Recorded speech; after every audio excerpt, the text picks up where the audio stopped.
खाली पेट सहरी करने के बाद सारा दिन का व्रत और शाम को कथा और फिर इंतजार शुरू हो जाता है चांद के निकलने का।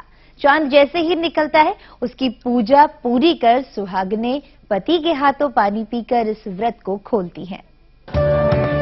सहरी कहने को तो ये शब्द बस एक छोटी सी रस्म मात्र है, लेकिन असल में सहरी आशीर्वाद होता है एक सास का अपनी बहू को,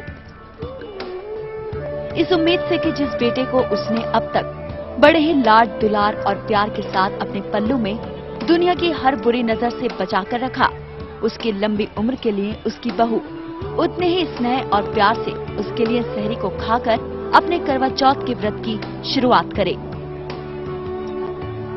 करवा चौथ का ये व्रत सुहागनें सास की इसी सहरी को तारों की छांव में खाकर शुरू करती हैं। फिर सारा दिन बिना कुछ खाए पिए अपने पति की लंबी उम्र की कामना करती हैं।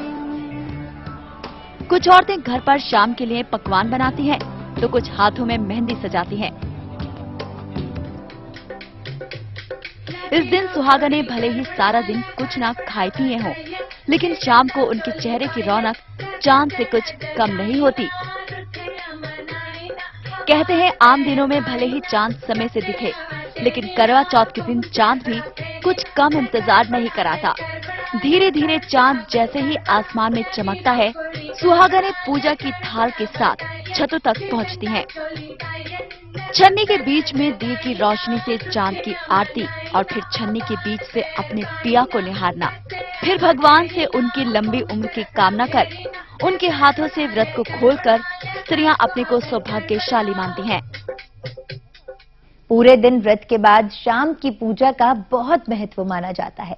चांद की पूजा करने से पहले दोपहर और शाम के पहर के बीच के समय में एक कथा की जाती है। औरतें सज धज कर उस कथा को सुनती हैं और फिर शाम को चांद की पूजा कर अपना व्रत खोलती हैं। तो कैसे करें इस व्रत की पूजा अर्चना, आइए देखते हैं। हाथों में पूजा की थाली, हाथों में पूजा की थाली, आई रात सुहागों वाली। सुहागों वाली इस रात में औरतें सज धज कर पास के पार्क, मंदिर या फिर घर पर यूं घेरा बनाकर कथा का पाठ करती हैं। पाठ के बाद हाथों में ली थाली को आपस में एक के बाद एक घुमाती हैं। ये थालियां तब तक घुमाई जाती हैं जब तक कि अपनी थाली अपने हाथ में वापस ना आ जाए। कई औरतें कथा के बाद चाय या फिर कोई फल खा लेती हैं, तो कोई सीधे चांद के दीदार के बाद ही अपना व्रत तोड़ती हैं। शाम होते ही शुरू हो जाता है चांद का इंतजार। इस दिन पति अपनी पत्नी को तोहफे देते हैं। कई पति तो पत्नी के साथ साथ व्रत भी रखते हैं। इस त्योहार के लिए लोगों का कहना है कि हर साल इसमें एक नई सी बात दिखती है। शादी के कई साल भले ही क्यों ना हो जाएं, ऐसा लगता है मानो उनका पहला करवा चौथ ही हो। इस दिन सजना संवरना हर किसी को अच्छा लगता है। हमारा देश परंपराओं का देश है। यहाँ हर रिश्ता एक परंपरा में बंधा होता है।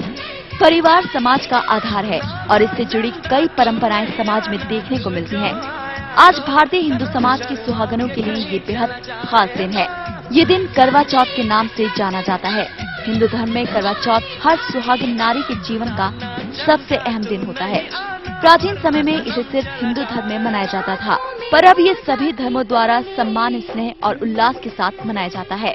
ये व्रत अलग अलग क्षेत्रों में वहाँ की प्रचलित मान्यताओं के अनुसार मनाया जाता है, लेकिन इन मान्यताओं में थोड़ा बहुत अंतर होता है। पर हर मान्यता का आधार पति की लंबी उम्र ही होता है।